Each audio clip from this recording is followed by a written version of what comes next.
structure. Waxes also have one fatty acid, just like we saw with the sphingolipids. The waxes are actually a somewhat simpler type of molecule because we're going to link one long-chain fatty acid with its carboxyl group to a long-chain alcohol hydroxyl group. So that is to the OH. It's the OH that defines it as being an alcohol type of molecule. So what we have are two long carbon-to-carbon chains. At one of them, at the end, we have an OH that gives rise to that being an alcohol nature. There's an OH at the end. The other molecule that we're going to link it to has not an OH, but a COOH, a carboxyl group. And so we're going to link that one carboxyl group to that one OH group to give us a wax, which now would have really two long carbon-to-carbon chains. When you talk about the category of the waxes, well, that very name, of course, is a lot more familiar than sphingolipid. I'm sure there are not very many of you who could mention the word sphingolipid offhand, but we all know about waxes, of course, because they're common in terms of what they do. They give a water-repellent and protective coating in the natural form, both to animal surfaces and to plants as well, and to animal skin, plant leaves, bird feathers, etc. And so again, it's very inherent in the nature of the molecule that it behaves in a certain way. A wax has a certain consistency.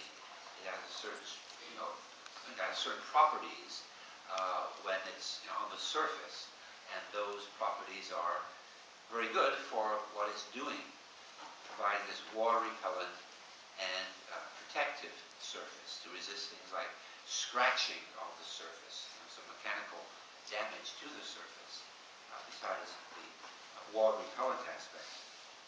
And one can name, of course, different types of waxes like lanolin, carnauba wax, and other waxes as well. But from the biochemical point of view, these waxes have a similar underlying structure where we have two long chain molecules now being linked together. One fatty acid, one this the OH alcohol type of group.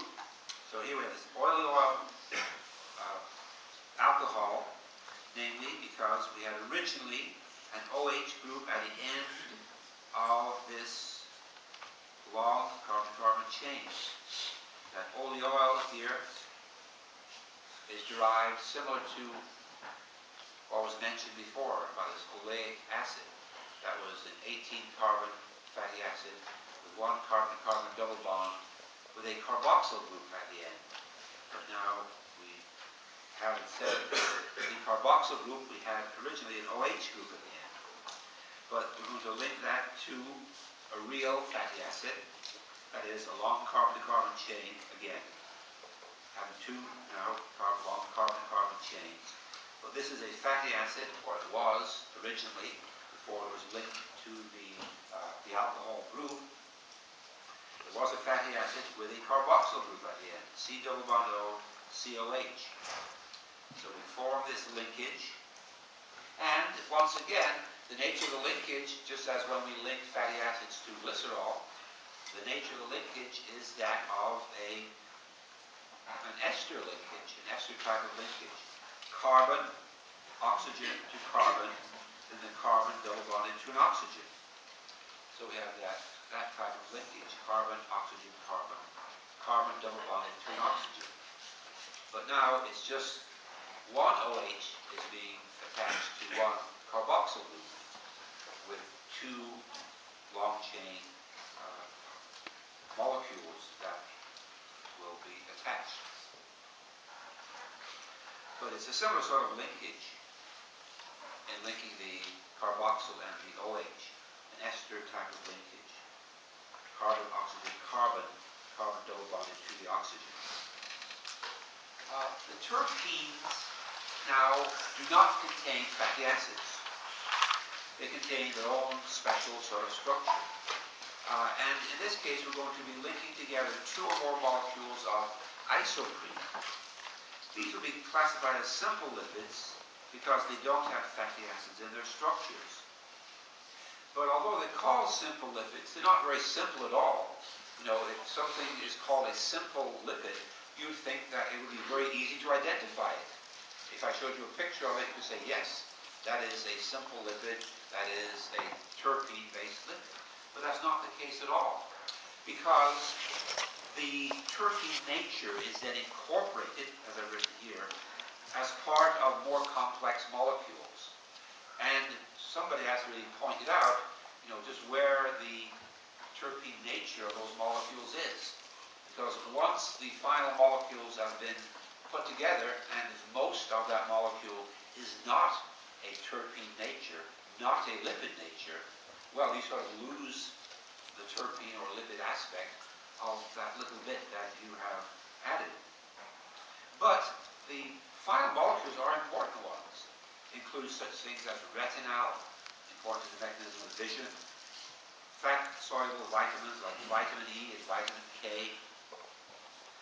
We have coenzyme Q that I'll be talking about later when I talk about the generation of cellular energy in the mitochondria. It has an important role in generating cellular energy. We have things like coumadin, an anticoagulant. A lot of important molecules incorporate as a small part of their structures a terpene nature. So these are formed then by combining two or more molecules of isoprene. This is what isoprene is. It's a 5-carbon molecule. And the important thing is this sort of skeletal structure of the molecule, with this back and forth pattern here of double bond, single bond, and double bond. Even though the double and the single bonding may well be lost when you link together units like this. At least originally, we did have this sort of back and forth pattern of double and single bond.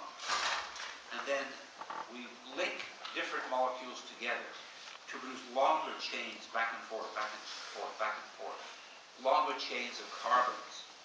And then those are incorporated into other non-lipid structures. And we see the example of vitamin E and this vitamin K1 here. Now, where does one find the terpenes in these structures? Where do you find the lipids? Well, only between the brackets. See these big brackets toward the right side of these molecules. So within the brackets, this is what we have as this terpene structure. Now this is repeated 3 times in each case. And what you have, that is the terpene nature, is this back and forth pattern. This back and forth pattern here. Giving us a chain of carbons in a row. So this is the part then, in the brackets, that is the terpene nature. And we have essentially lost the fundamental terpene structure that we started off with and incorporated those structures into more complicated molecules. But again, quite important molecules, fat-soluble vitamins like vitamin E and vitamin K.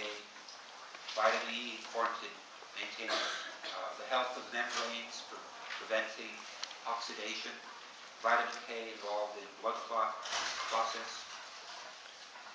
So one does have to look closely to see the isoprene. So although the terpenes are called simple lipids, they are more complicated than others because we've lost their structure when we look at the final molecules. Steroids are also category of molecules without having fatty acids present. But in this case, they have structures based on the steroid nucleus, which is composed of 3 6-membered rings and 1 5-membered ring. Cholesterol is the most common steroid in animals and is the precursor for all other animal steroids. Although one hears bad things about cholesterol, it is actually a very important molecule because it is the precursor from which other steroids, important steroids, are derived. And also cholesterol is found as a component of membranes.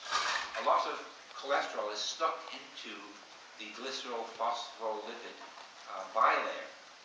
We have quite a lot of cholesterol. So we have quite a few lipids that are in membranes. We have the glycerol-phospholipids, we have sphingolipids, we have cholesterol, different things present. Also, cholesterol found in lipoprotein complexes in the blood and plaques that form on the arterial walls in atherosclerosis. So this is that steroid nucleus and also the particular structure of cholesterol. So the steroid nucleus then is this A, B, C, D fused ring situation here. A, B, C, D. 3 6-membered and 1 5-membered ring structure. And then the steroids would all have that fundamental fused ring structure, A, B, C, D. But then you get the particular steroids by adding different groups to the outside of the ring structure. And here in cholesterol you have a long but rather big structure attached, particularly this location, with a lot of carbons in it. But with other steroids you might only have very little groups. Because it's those small groups that are attached to the steroid nucleus that will be giving you the particular steroid. And the steroid nucleus will be the same all the way throughout the different examples that one finds.